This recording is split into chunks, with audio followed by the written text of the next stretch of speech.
প্রিয় ভাই সব,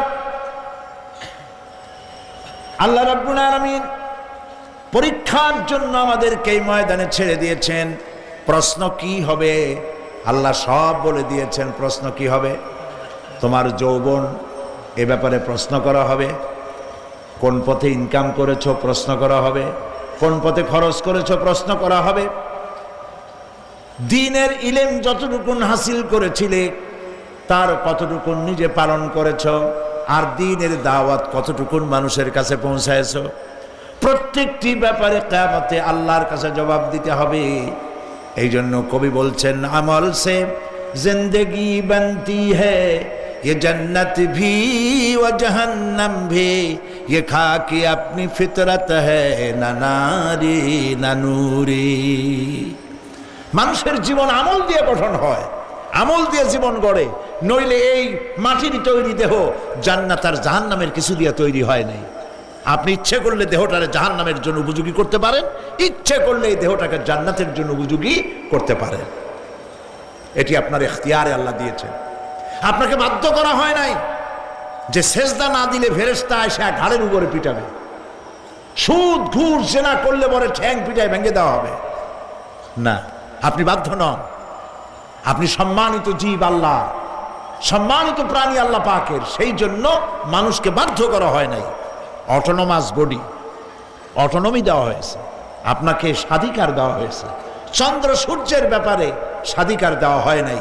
রাত এখন 7:35, সূর্যের বাপেরও ক্ষমতা নাই বাংলাদেশে এখন উকি মারে, ঠিক কিনা? সে এখন আমেরিকায় রোদ দিচ্ছে, তাপ দিচ্ছে আমেরিকায়। ওকে নির্ধারণ করা হয়েছে যেভাবে, সেইভাবেই করতে হবে। পানি বলেন, পাহাড় বলেন, পাখি বলেন, চন্দ্র বলেন, গ্রহ বলেন, নক্ষত্র বলেন, সব জিনিস বাই হুক অ্যান্ড ক্রুক আল্লাহর হুকুম মানতে বাধ্য। কোরআনে কারীমে আল্লাহ পাক বলেছেন, আফা গায়রা দীনিল্লাহি ইয়াবগুন ওয়া লাহু আসলামা মান ফিস সামাওয়াতি ওয়াল আরদি তাওআন ওয়া কারহা। আল্লাহর দেওয়া জীবন ব্যবস্থা ছেড়ে দিয়ে তোমরা কি অন্য কোনো মতবাদ তালাশ করো? ওয়ালাহু আসলামা মান ফিস সামাওয়াতি ওয়াল আরদ, অথচ আকাশে যা আছে জমিনে যা আছে সব আনুগত্যের মস্তক আমার সামনে অবনত করে দিয়েছে। সুবহানাল্লাহ। মানুষকে আল্লাহ পাক ইখতিয়ার দিয়েছেন, ইচ্ছে করলে মাহফিলেও আসতে পারেন, ইচ্ছে করলে সিনেমাও ঢুকতে পারবেন, অসুবিধা নেই। অসুবিধার জন্য কিয়ামত, ওখানে হিসাব হবে। এখানে আপনি সূর্য চন্দ্র ফেরেশতা, ফেরেশতারও কোনো মাজাল নাই, কোনো ইখতিয়ার নাই আল্লাহর হুকুমের বাইরে কিছু করে। আল্লাহ যা করতে বলেছেন তাই করতে হবে, এর বাইরে এক চুলও নড়তে পারবে না। কিন্তু মানুষেরা করতে পারবে। মানুষ ইচ্ছে করলে নামাজ রোজা ছাড়তে পারে, ইচ্ছে করলে আল্লাহরে অমান্য করতে পারে। এইটা তার বিচারের জায়গা না, এটা হলো পরীক্ষার জায়গা। এটা কিসের জায়গা? পরীক্ষার জায়গা। এখানে আপনি কামাই করলে ওখানে কিছু পাবেন, এখানে কামাই না করলে কিছু পাবেন না। আরো সোজা করে বলি, কোন কৃষক, যে কৃষক আষাঢ় মাসে শ্রাবণ মাসে জমিন চাষ করে না, পৌষ মাসে তার গোলায় ধান আসবে? কথা বোঝেন নাকি বোঝেন না? পৌষ মাসে গোলায় ধান আসবে? কোনো পাগলও বলবে না যে তুমি তো চাষই করো নাই, তুমি জমিনে, তোমার জমিনের ফসল তোমার ঘরে আসবে কেন? কাজী এই দুনিয়ায় পরীক্ষা দিলে এখানে রেজাল্ট হয়, এখানে গাছ লাগাইলে এখানে ফল দেয়। কিন্তু মানুষের জন্য আল্লাহ পাক যে আমল তৈরি করেছেন, পরীক্ষা নেবেন, সেই পরীক্ষার রেজাল্ট এখানে হবে না। পরীক্ষার রেজাল্ট আউট হবে কোথায়? আখিরাতে। বলেন সবাই, কোথায় হবে? পরীক্ষার রেজাল্ট আউট হবে কোথায়? আখিরাতে। এইখানে আপনি যা কামাই করবেন এখানে রিটার্ন দেওয়া হবে না। এখানে যা কামাই করবেন সমস্ত কামাই 700 গুণ বর্ধিত আকারে কিয়ামতে আল্লাহ আপনার হাতে ধরাই দিবেন। আল্লাহর ওয়াদা কখনো মিথ্যা হয়? মিথ্যা হয় রাজনৈতিক দলের নেতারা, এই জাতীয় লোকেরা যারা মঞ্চে আসে আর বলে যে এবার আমাদের ভোট দেন, আমরা ক্ষমতায় যাইতে পারলে আপনারা না খাইয়া কেউ মরবেন না। কিন্তু কি খাইয়া মরবে তাও কয় না। সেদিন শুনলাম এই যে নির্বাচন এখন একটা চলতেছে, স্লোগান, বাপ দাঁড়াইছে, ছেলে তো বলে রহিম ভাই আমার ভাই, তোমার ভাই, বাপের নাম রহিম। তারপরে শুনলাম বলতেছে বেগুন ভাইয়ের চরিত্র, আজকাল নাম রাখে তো আদর করে বেগুন পটল, বেগুন ভাইয়ের চরিত্র ফুলের মতো পবিত্র। আমি আর একজনের পাশের থেকে কইল যে নামাজ পড়ে না একক, তো এমনই ফুলের মতো চরিত্র। তো দুনিয়ার ময়দানে আপনি যা কামাই করবেন এখানে রেজাল্ট আউট হবে, এখানে আপনি পাবেন ফল, এখানে পাবেন। যা করবেন এখানে গাছ লাগাবেন, ফল লাগাবেন, এখানে পাবেন। আর আল্লাহর জন্য যেটা করবেন সেটার ফল, সেটার রেজাল্ট কিয়ামতে বাইর হবে। সুবহানাল্লাহ। এখানে পরীক্ষা দিয়ে যদি কেউ ফেল করে, ম্যাট্রিক পরীক্ষা দিয়ে ফেল করেছে, ফাজেল পরীক্ষা দিয়ে ফেল করেছে, আবার পরীক্ষা দিয়ে পাশ করার সুযোগ আছে, আবারও ফেল করেছে, আবারও পরীক্ষা দিয়ে পাশ করার সুযোগ আছে। 10 বার যদি ফেল করে আরো 10 বার পরীক্ষা দিয়ে পাশ করার সুযোগ আছে। কিন্তু কিয়ামতের দিন আল্লাহ রাব্বুল আলামিনের জীবনের পরীক্ষায় কোনো মানুষ যদি আল্লাহর আদালতে ফেল করে বসে একবার, দ্বিতীয়বার পরীক্ষা দেওয়ার আর কোনো সুযোগ নাই। এই পৃথিবীতে যদি কেউ নিম্ন আদালতে মামলায় হেরে যায়, জজ কোর্টে করবে, যদি হেরে যায় হাইকোর্টে করবে, হেরে গেলে আপিল করবে সুপ্রিম কোর্টে, সুপ্রিম কোর্টেও যদি হেরে যায় তাহলে প্রেসিডেন্টের কাছে আপিল করবে। সুযোগ আছে কয়েকবার। কিন্তু কিয়ামতের দিন জীবনের আদালতে কোনো মানুষ যদি একবার ফেল করে বসে, জীবনের মামলায় যদি একবার হেরে যায়, দ্বিতীয়বার আপিল করার আর কোনো জায়গা নাই। সেই আখিরাতে রেজাল্ট আউট হবে। আমরা সব মরে যাব, আমরা সব কি হব? সব মরে যাব। আল্লাহ পাক আমাদেরকে উঠাবেন আবার। মানুষকে কবরে রাখার সময় আমরা কি বলি? মিনহা খালাকনাকুম, জানেন না? পড়েন, মিনহা খালাকনাকুম ওয়া ফিহা নুঈদুকুম ওয়া মিনহা নুখরিজুকুম তারাতান উখরা। এই মাটি দিয়ে তোমাকে তৈরি করা হয়েছিল, এই মাটির মধ্যে রেখে গেলাম, এর থেকে আবার তোমাকে উত্থিত করা হবে। কে বলতেছেন কথা? আল্লাহ পাক বলছেন, আল্লাহ তাআলা বলছেন। কি নিষ্ঠুর এই পৃথিবী! ভেবে দেখেছেন কি একবারও কি ভেবে দেখেছেন এই পৃথিবী কত নিষ্ঠুর? এই সন্তান সন্ততি সব একটি মোহ, একটি মায়া, একটি মহব্বত, একটি প্রতারণা। যে বউয়ের জন্য হারাম ইনকাম করেছেন, যে সন্তানদের জন্য হারাম ইনকাম করেছেন, জান দিলেন, রক্ত দিলেন, জীবন দিলেন, সারা রাত কষ্ট করেছেন, দৌড়দৌড়ি করেছেন, যখন মরে গেলেন, যে বাচ্চাটা আপনি কোলে না নিলে কলিজা ঠান্ডা হয় না, সেই বাচ্চা বলবে, মাকে বলবে, মা বাপের লাশ যে রুমে আছে আমার সেখানে নিও না, আমার ভয় করে। ঠিক কিনা? স্ত্রীও আরো 2-1 লোক না হলে লাশের ঘরে থাকতে পারবে না, তারও ভয় করবে। থাকলে বড় জোর মা থাকতে পারে, বাপ থাকতে পারে। যাকে বিবাহ করার পর অনেক সন্তান আছে, মা বাপকে চোখে দেখতে পারে না, বউর কথা মতো মায়ের সাথে কথা বলা বন্ধ করে দেয়। হয়তো কুমিল্লা এরকম নাও থাকতে পারে। বউ তো নালিশ করছে, মার সাথে কথা কয় না, আবার বলে এই বুড়িটা মরে না কেন? নাউজুবিল্লাহ, নাউজুবিল্লাহ। বুড়িটারে মরার কথা বলতেছো তুমি? তোমার ছোট্টবেলায় যখন তোমার টাইফয়েড হয়েছিল, অসুখ করেছিল, গরিব বাবা, বাড়িতে ল্যাপ নাই, খাতা নাই, তোষক নাই, সেই জায়গায় মা তার কাপড় বিছায় দিয়া বুকের উপরে নিজের শরীরের উষ্ণতা দিয়া বাঁচায় রাখার চেষ্টা করেছে, নিজে না খেয়ে খাওয়াইছে, অসুখ সারে না। মা ওই মুমূর্ষ বাচ্চার সেরানে তার মাথার কাছে বসে তাহাজ্জুদের নামাজ পড়ে কোরআন শরীফ তেলাওয়াত করে, চোখ দিয়া পানি পড়ে, আর বলতে তাকে, রব্বুল আলামিন আমার জীবনটারে দিয়া আমার কলিজার টুকরা সন্তানটারে বাঁচাইয়া দাও। যেই মা নিজের জীবন দিয়া সন্তান বাঁচাইতে চাইলো, সেই সন্তান আজকে বউ পাইয়া মাকে ভুলে যায়, মায়ের সাথে খারাপ ব্যবহার করে। আল্লাহ রাব্বুল আলামিন বলেছেন, মা বাবার সঙ্গে খারাপ ব্যবহার করো না, ভালোবাসায় কথা বলো। ওয়াকুল লাহুমা কাওলান কারীমা, সম্মান সূচক কথা বলো। মা বাবার জন্য দোয়া করো আমার কাছে। কে বলতেছেন?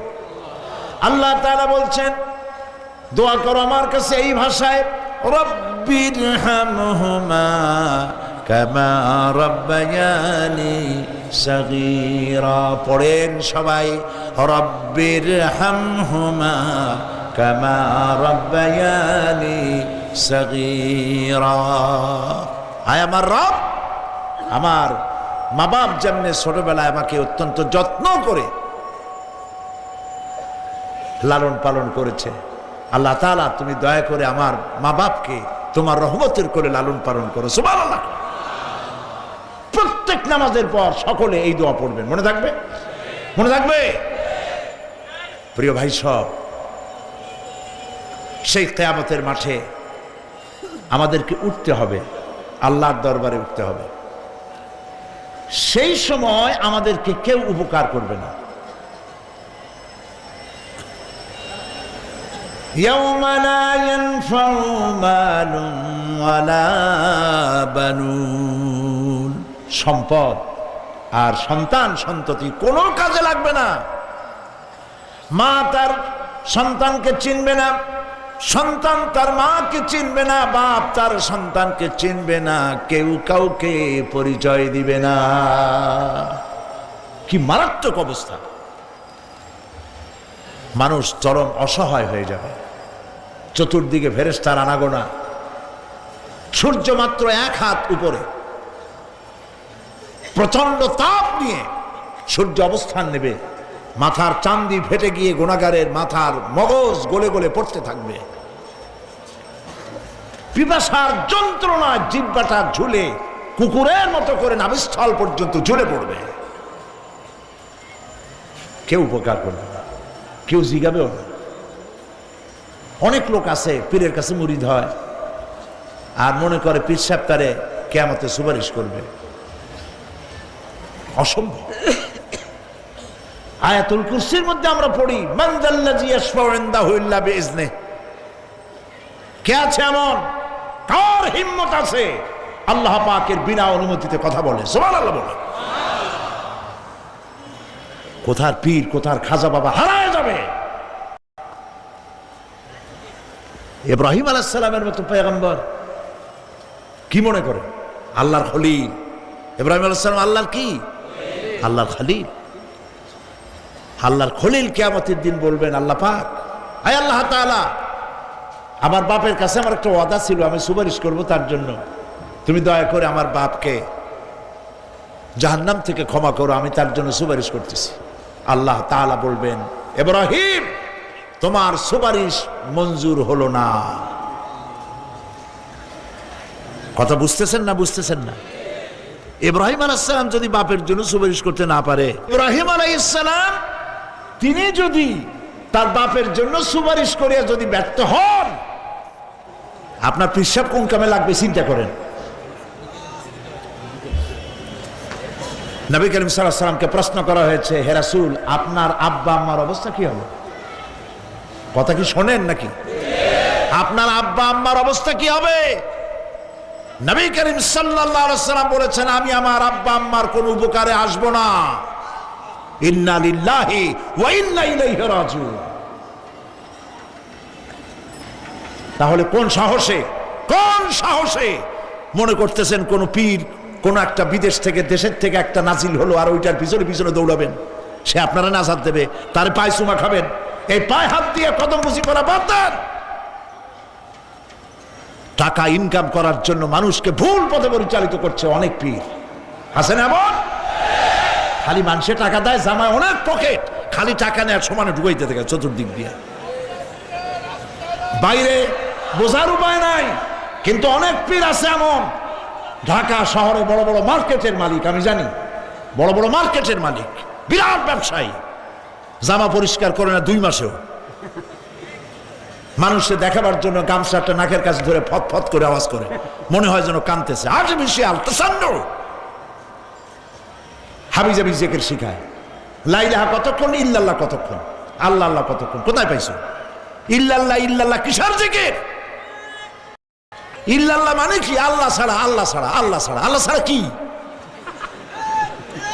কাজী রাসূলুল্লাহ যা করেন এগুলি বেদাত। এই সব পীরের পাশে যাবেন না, মনে থাকবে।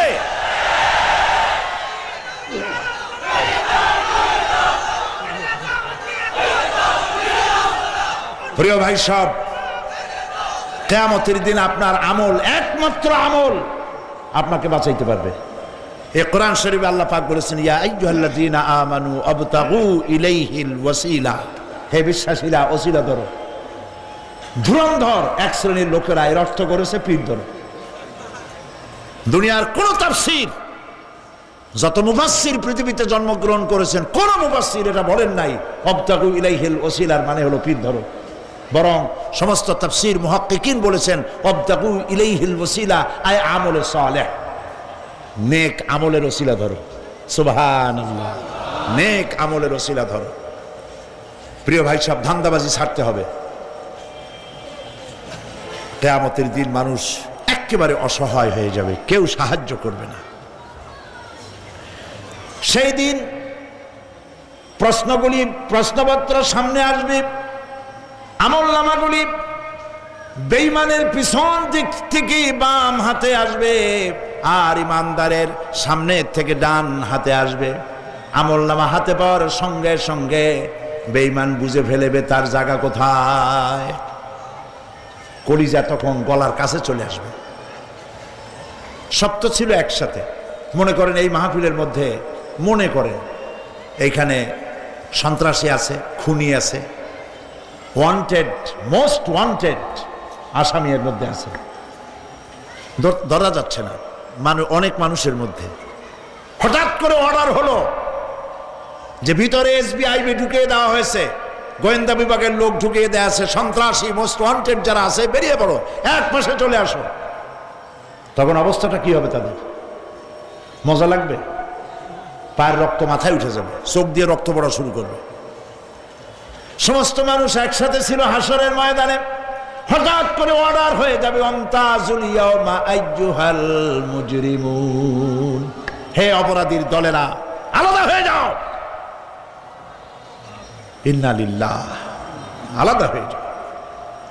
সমস্ত মানুষ সেখানে খালি পায়ে উঠবে, কারো পায়ে জুতা নাই, স্যান্ডেল নেই, পরনে কোনো কাপড় নাই, গায়ে কোনো কাপড় নাই, মাথায় কোনো আবরণ নাই। হযরত আয়েশা সিদ্দিকা রাদিয়াল্লাহু তাআলা আনহা, তিনি নবী করিম সাল্লাল্লাহু আলাইহি ওয়াসাল্লামের কাছে কিয়ামতের এই বর্ণনা শুনে কাঁদতেছিলেন আর বলতেছিলেন, হে আল্লাহর রাসূল, কিয়ামতে সকলকে ভাবে উঠতে হবে, এমনকি আমাকেও? হুজুর বললেন, প্রত্যেকটি মানুষকেই উলঙ্গিনী হয়ে উঠতে হবে। তিনি প্রশ্ন করলেন, তখন কি শরম হবে না? নবী করিম সাল্লাল্লাহু আলাইহি ওয়াসাল্লাম বলছেন, জাহান্নামের ভয়তে কেউ কারো দিকে তাকাবার সুযোগ পাবে না। সব উপরের দিকে তাকায় থাকবে আর বলবে, আল্লাহ আমারে বাঁচাও, আল্লাহ আমারে রক্ষা করো। সমস্ত নবীরা, সমস্ত নবী আদম আলাইহিস সালাম থেকে শুরু করে ঈসা আলাইহিস সালাম পর্যন্ত সব নবী বলবেন, নাফসি নাফসি, আল্লাহ আমারে বাঁচাও, আমাকে রক্ষা করো। কোথায় যাবে আপনার পীর সাহেব? একমাত্র ব্যক্তি, একমাত্র ব্যক্তি বিশ্বনবী মুহাম্মদুর রাসূলুল্লাহ সাল্লাল্লাহু। মানুষেরা হয়রান হয়ে যাবে, আদম আলাইহিস সালামের কাছে যাবে, আবাল বাশার, আপনি প্রথম মানুষ, আমরা বিপদে শেষ হয়ে গেছি, 50,000 বছর দাঁড়ায় আছি। কয় বছর দাঁড়ায় থাকতে হবে? কোথায় আছে? এই কোরআন শরীফে 50,000 সানা মিম্মা তাউদ্দুন। এই পৃথিবীতে গণনা করলে 12 মাসে 1 বছর, 12 বছরে 1 যুগ, এরকম করে করে 50,000 বছর পৃথিবীতে গুনলে যত বড় লম্বা হয়, বিচারের দিনটা এত বড় লম্বা হবে। সবাই বলবে, আদম আলাইহিস সালাম আমাদের জন্য একটু আল্লাহকে সুপারিশ করুন যেন তিনি আমাদের বিচারটা তাড়াতাড়ি করে দেন। তিনি বলবেন আমার পক্ষে সম্ভব না, আল্লাহর সামনে দাঁড়িয়ে কথা বলার আমার কোনো সাহস নাই, আমি পারবো না। নূহ আলাইহিস সালামের কাছে যাও। নূহ আলাইহিস সালাম বলবেন আমি পারবো না। মুসা আলাইহিস সালামের কাছে যাও। তিনি বলবেন আমি পারবো না। ইব্রাহিম আলাইহিস সালামের কাছে যাও। একজন আরেকজনের কাছে পাঠাবে। সর্বশেষ ঈসা আলাইহিস সালামের কাছে লোকেরা আসবে, হাসরবাসী। ঈসা আলাইহিস সালাম বলবেন আমি তো পারবোই না, কারণ পৃথিবীর শত শত কোটি নাসারারা আমাকে আল্লাহর ছেলে বলেছে, অথচ আমি তাদের তা বলতে বলি নাই। আমি নিজের ব্যাপারেই আজকে শঙ্কিত, আমারে তারা আল্লাহর ছেলে বলছে। আল্লাহ আজকে আমার সাথে কি ব্যবহার করবেন আমি তো জানি না, আমি নিজেই বিপদে আছি। তবে আমি তোমাদের ব্যাপারে একটা পরামর্শ দিতে পারবো। একজন ব্যক্তি আছে যার কাছে গেলে তিনি কথা বলতে পারবেন, তিনি বিশ্বনবী রাহমাতুল লিল আলামিন জনাব মুহাম্মদ রাসূলুল্লাহ সাল্লাল্লাহু আলাইহি ওয়াসাল্লাম। তার কাছে চলে যাও। হাসরবাসীরা তার কাছে চলে যাবে। নবীজি সকলের কথা শুনে সেজদায় পড়ে কাঁদতে থাকবেন। তিনি বলবেন হাসরবাসীদের কাজ সুস্থ করবেন, এই কাজ আমার কাজ, আমি বলবো আল্লাহ পাককে। তিনি সেজদায় পড়ে কাঁদবেন। রব্বুল আলামিন প্রশ্ন করবেন, হে আমার রাসূল, আপনার তো আজকে কান্দার দিন না, আপনি কাঁদেন কেন? আমি আপনাকে মাকামে মাহমুদ দিয়েছি, কাউসারের মালিক বানাই দিয়েছি। আপনি জান্নাতে প্রবেশ করার আগে কেউ ভেস্টে যাইতে পারবে না, এই সম্মান দিয়েছি, কাঁদেন কেন? নবীজি বলেন রব্বুল আলামিন যা তুমি আমার জন্য বরাদ্দ রেখেছো সব আমি পেয়েছি বা পাবো, আমি কান্দি আমার উম্মতের কি হবে? আল্লাহ রাব্বুল আলামিন তাকে পারমিশন দিবেন, আপনার নেককার জান্নাতি উম্মতগুলি আপনি বেছে নিন। নবী করিম সাল্লাল্লাহু আলাইহি ওয়াসাল্লাম পারমিশন পাবেন। আল্লাহর পারমিশন ব্যতি রেখে আল্লাহর দরবারে কথা উচ্চারণ করার ক্ষমতা কারো হবে না। সুবহানাল্লাহ। এই কথা ভাববার কোনো কারণ নাই।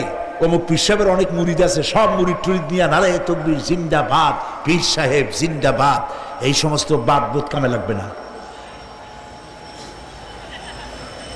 ওয়া কুল্লুহুম ইয়াতিহি ইয়াউমাল কিয়ামাতি ফারদা। কিয়ামতের দিন প্রত্যেককে একজন একজন করে আসতে হবে আল্লাহর দরবারে। আল্লাহ বলেছেন একজন একজন একজন, মিছিল করার উপায় নেই। আল্লাহ রাব্বুল আলামিনের দরবারে হাজির হয়ে যাবে সেই কঠিন হাসরের ময়দানে বাঁচার জন্য। নবীজি দোয়া শিখায় দিয়েছেন, দোয়া করো আল্লাহুম্মা হাসিবনি হিসাবান ইয়াসীরা। পড়েন আমার সাথে, আল্লাহুম্মা হাসিবনি হিসাবান ইয়াসীরা, আল্লাহুম্মা হাসিবনি হিসাবান ইয়াসীরা। আয় আল্লাহ তুমি আমার সহজ হিসাব নাও। নবী করিম সাল্লাল্লাহু আলাইহি ওয়াসাল্লাম নিজেই দোয়া করেছেন। চিন্তা করেন, আল্লাহ পাক নিজে, আল্লাহ তাআলা তিনি নিজে প্রশ্ন করবেন এবং পাপগুলি দেখাই দেবেন, এই সব পাপ করছো। মানুষ আল্লাহর বান্দা ভয় চোটে কলজা গলা দিয়ে বেরিয়ে যেতে থাকবে, বেরিয়ে যেতে চাইবে, তার বাষ্পরুদ্ধ হয়ে আসবে, বলতে থাকবে আল্লাহ আমি করে ফেলেছি, আমি মাপ চাই, তোমার কাছে ক্ষমা ভিক্ষা চাই। আল্লাহ রাব্বুল আলামিন বান্দার কাকুতি বিরতির দিকে লক্ষ্য করে বলবেন, বান্দারে আমি তোকে ক্ষমা করে দিলাম। এটাই হলো হিসাব ইয়াসির, সহজ হিসাব। এই সহজ হিসাব কার কিসমতে আছে কার কিসমতে নাই তা আমরা কেউ জানি না। এই দুনিয়াটাকে আল্লাহ পাক বানাইছিলেন পরীক্ষা নেওয়ার জন্য। কি জন্যে? পরীক্ষা নেওয়ার জন্য। পরীক্ষায় যার যে বয়স এখন আছে, এখানে আমার যা বয়স, আপনার যা বয়স, এই বয়সে যা যা করছি এখন হিসাব করেন। ছোটবেলায় কই মাছের কাঁচা গলার মধ্যে ঢুকছিল, তখন ক্লাস 2তে পড়ি। এরকমের একটা ঘটনা মনে আছে কিনা? মনে নাই? অন্য